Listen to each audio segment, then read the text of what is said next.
అందరికీ నమస్కారాలు. జై అమరావతి. ఇంకా గట్టిగా జై అమరావతి, జై అమరావతి. ప్రజాస్వామ్యం గొప్పతనం, ప్రజల సంకల్ప బలం మరోసారి చాటి చెప్పిన రోజు ఇది. రాష్ట్ర చరిత్రలోనే కాకుండా దేశ చరిత్రలో సువర్ణ అక్షరాలతో లిఖించదగ్గ రోజు ఇది. చరిత్ర ఉన్నంత వరకు అమరావతి చరిత్ర ఉంటుంది. ఆ చరిత్ర ఉన్నంత వరకు రైతుల చరిత్ర అమరావతి చరిత్రలో శాశ్వతంగా మిగులుతుందని చెప్పి కూడా నేను మీకు తెలియజేస్తున్నా.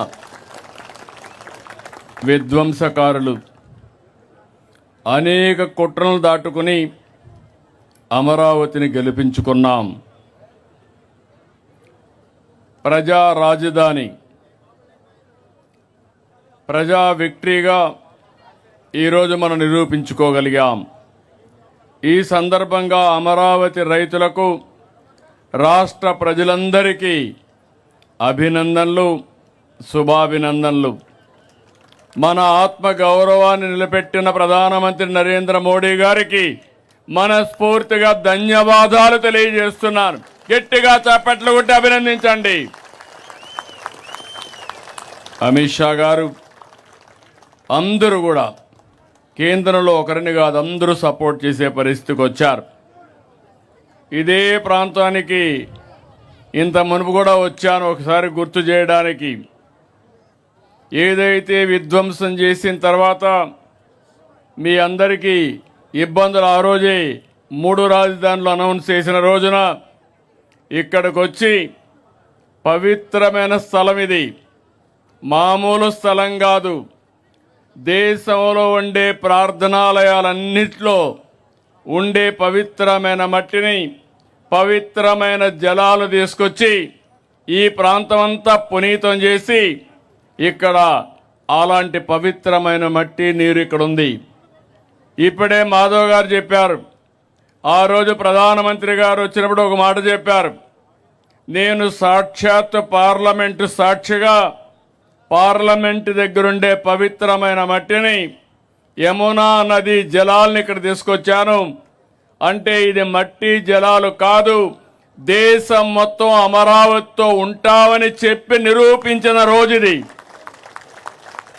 ఓసారి ఈ చరిత్ర మనం మర్చిపోతే చాలా కష్టమవుతుంది. ఆ రోజు ఇక్కడే కాదు, అన్ని దేవాలయాల్లో, అన్ని గ్రామాల్లో పవిత్రమైన మట్టిని తీసుకుని, అక్కడ జలాలు తీసుకుని దేవాలయాల్లో పూజలు చేసి ఆ పూజ ఫలితాలు ఇక్కడికి తీసుకొచ్చాం. అలాంటివన్నీ కూడా మనం ఒకసారి గుర్తుపెట్టుకుంటే ఈరోజు సాక్షాత్ పార్లమెంటు ఒక పార్టీ కాదు, ఎన్డీఏ పార్ట్నర్సే కాకుండా దేశంలో ఉండే అన్ని రాజకీయ పార్టీలు అండగా అమరావతికి నిలబడ్డారంటే అది చరిత్ర. కానీ ఒకే ఒక పార్టీ, దిక్కుమాలిన పార్టీ, ఏమనాలో తెలియదు, వాళ్ళని మనం చూసాం. శ్మశానం అన్నారు. ఈరోజు మనం తెలుగు లేని శాసనాన్ని చేసుకునే పరిస్థితికి వచ్చాం. నేను ఎప్పుడూ చెప్పాను, 3 ముక్కలాట చాలా సులభం అనుకున్నారు. ఆ 3 ముక్కలాటతోనే ఏమయ్యారో మీరే చూశారు. అలాంటి జరిగే పరిస్థితి వచ్చింది. ఇలాంటి పవిత్రమైన సందర్భంగా నాకు చాలా భావోద్వేగం ఉంది. మీకు ఒక నమ్మకం, ఇది ఒక రాజధాని అవుతుంది, మీ జీవితాల్లో మంచి కలుగుతుంది. అదే కాకుండా మీరు ఇక్కడ రాజధానికి భూమి ఇచ్చిన వారు శాశ్వతంగా అవుతారనే మంచి పేరు కోసం ఒక నమ్మకంతో నాకు 29,000 మంది రైతులు 33,000 ఎకరాలు స్వచ్ఛందంగా 1% లిటిగేషన్ లేకుండా ఇచ్చారు. ఆ రోజు ఈరోజు నారాయణ గారు ఇక్కడే ఉన్నారు. చెప్తే మీ దగ్గరకు వచ్చి మాట్లాడి చేశారు. ఇది అమరావతి ఒక క్యాపిటల్ కాదు, ప్రజల ఆత్మ గౌరవానికి చిహ్నం. ఇక్కడే అమరలింగేశ్వరుడు కొలువు, ఇంకో పక్క ప్రసిద్ధ బౌద్ధ స్తూపం, కృష్ణమ్మ తల్లి, దుర్గమ్మ తల్లి. ఇంతమంది అండగా ఉంటే తాత్కాలిక ఇబ్బందులు వస్తాయి కానీ అమరావతికి ఎప్పటికీ అపజయం లేదు.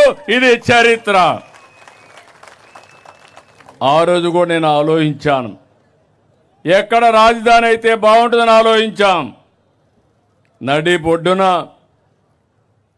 ఒక పక్క దక్షిణ ఆంధ్రప్రదేశ్, ఉత్తర ఆంధ్రప్రదేశ్ రెండు మధ్యలో 12 పార్లమెంట్లు వస్తే రెండు మధ్యలో వచ్చిన పార్లమెంట్ 13వ పార్లమెంట్ ఇది. 33,000 ఎకరాల భూమి, 29 గ్రామాల రైతాంగం. ఆ రోజు ఈరోజు చూస్తున్నాను మీలో ఐకమత్యం. ఈరోజు మనం గెలిచామంటే ఆ ఐకమత్యమే కారణం. అలాంటి ఈ రైతాంగాన్ని, రైతు కూలీలను అభినందిస్తున్నా. 58 రోజుల్లో మొత్తం కలిసి 54,000 ఎకరాలు పూలు చేయగలిగాం. 2019 యామారాం, చీకటి రోజులు ప్రారంభమైనాయి. 3 రాజధానులు, ఇక్కడిని ప్రజావేదికతో విధ్వంసం ప్రారంభమైంది. మా ఆడబిడ్డలను చూశా. చరిత్రలో వీర వనితల గురించి చదువుకున్నాం కానీ ఒక రాణి రుద్రమదేవిని ఇలాంటి వీర వనితల గురించి చదువుకున్నాం కానీ నిజమైన అమరావతి చరిత్రలో మీ ప్రతాపాన్ని చూపించారు, మీ పట్టుదల చూపించారు. నా జీవితంలో ఎప్పుడూ మర్చిపోలేను. ఎన్ని అవమానాలు పడ్డారు నేను చూశాను మిమ్మల్ని. ఆ రోజు నేను మా మిస్సెస్ వస్తే, భువనేశ్వర్ గారు వస్తే, మీ యొక్క ఆవేదన చూసి, మీరు చేసిన త్యాగం చూసి ఉన్న పళంగా నాకు కూడా చెప్పలేదు. 2 గాజులుంటే తీసి మీ ఉద్యమానికి సంఘీభావంగా ఇచ్చారు. వారొక్కరే కాదు, చాలామంది ముందుకొచ్చారు. ఎక్కడెక్కడో ఉండే ఎన్ఆర్ఐస్ ముందుకొచ్చారు. ఆ రోజు చాలా సమస్యలు వచ్చాయి. ఒక పక్క రైతాంగం భూములు ఇచ్చేశారు, మీకు వ్యవసాయం లేదు, ఆదాయం లేదు, మీకు వచ్చే కవులు కూడా ఇవ్వలేదు. మీరు లీగల్గా పోరాడాలంటే చాలా కష్టం. ఒక పక్క ఉద్యమం, ఒక పక్క జీవనోపాధి, ఇంకో పక్క ఖర్చులు.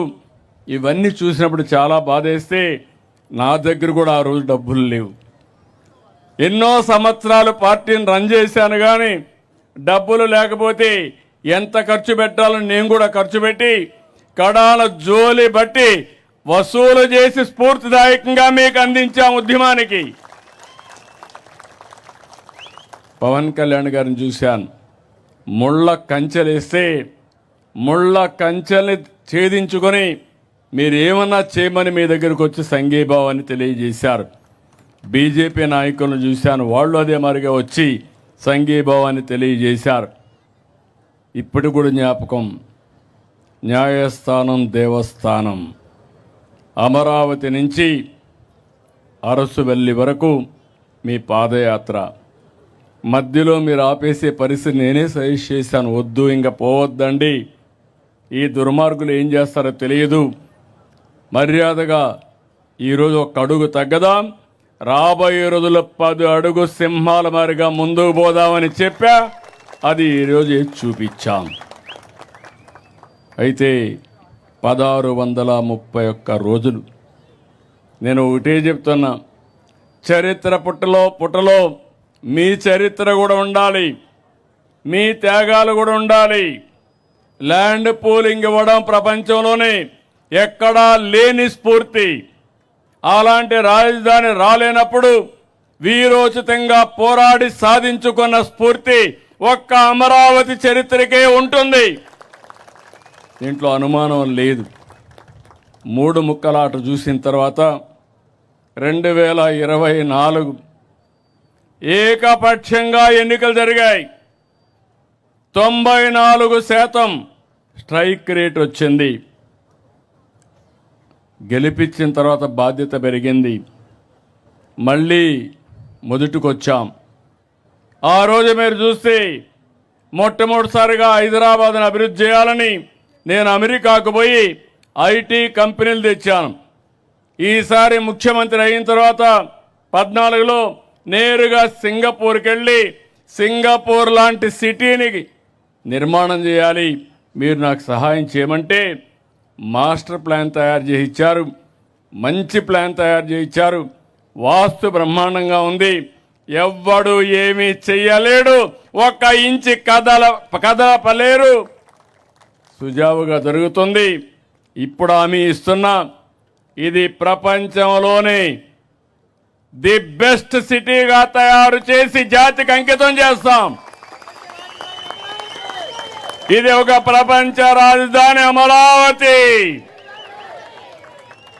ఒక ఆదర్శ రాజధాని అమరావతి, తెలుగు జాతికి గుండె అమరావతి, జాతి గౌరవం అమరావతి.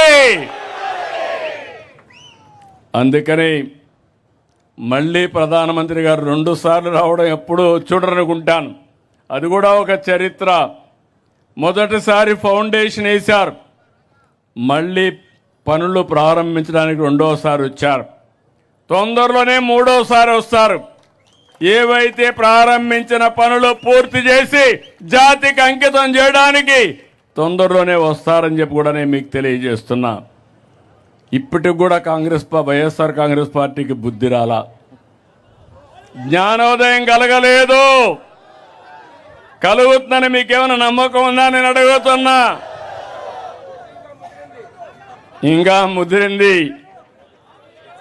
అందుకే మీరు చూస్తే అసెంబ్లీలో చర్చ పెడితే కనీస రాజకీయ జ్ఞానం ఉండే వ్యక్తి రావాలి.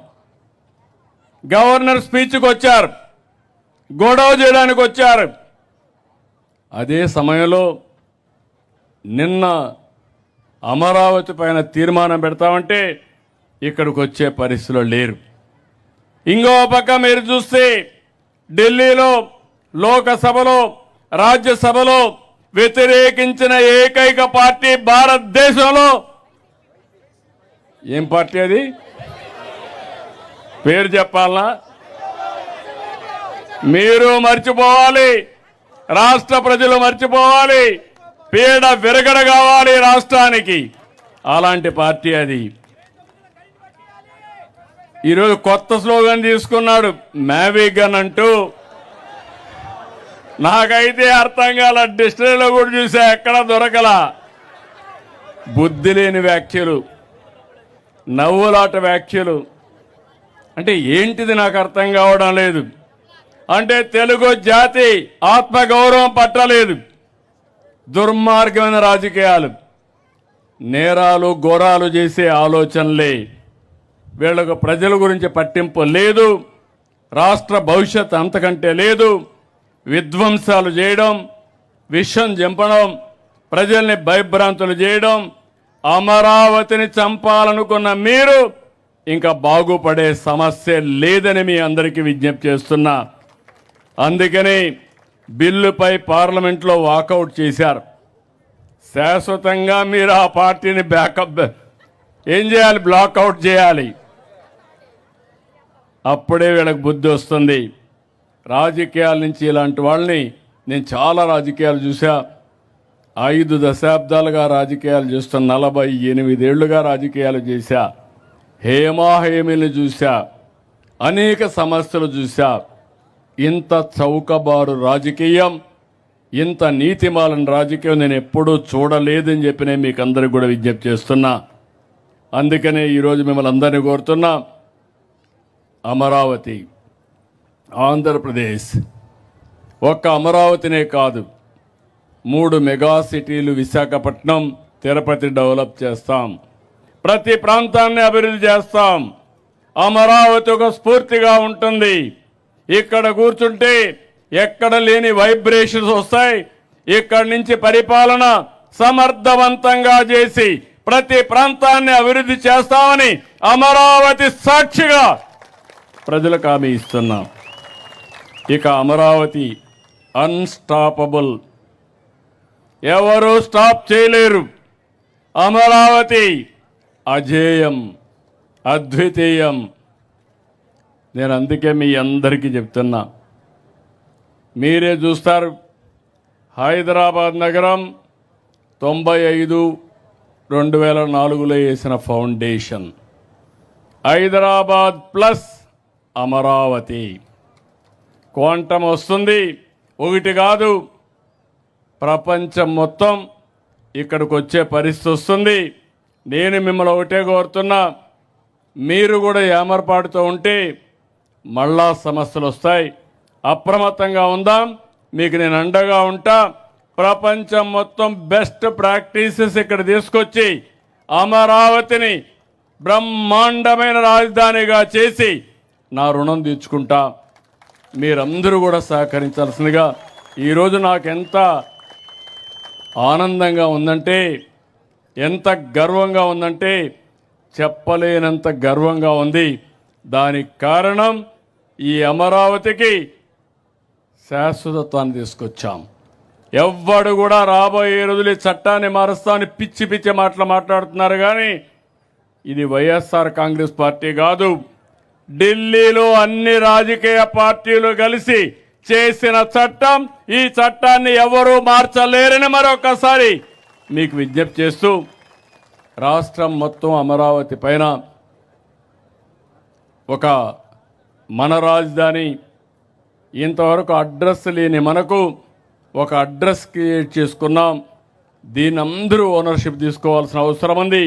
ఎక్కడికి పోయినా నీ రాజధాని ఏదంటే నా రాజధాని అమరావతిని గర్వంగా చెప్పాలి.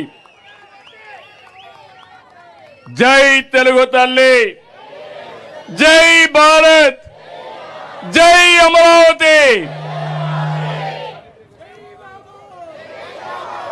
ఎందుకంటే టైం కూడా తక్కువ ఉంది. అందరం 7 గంటలకి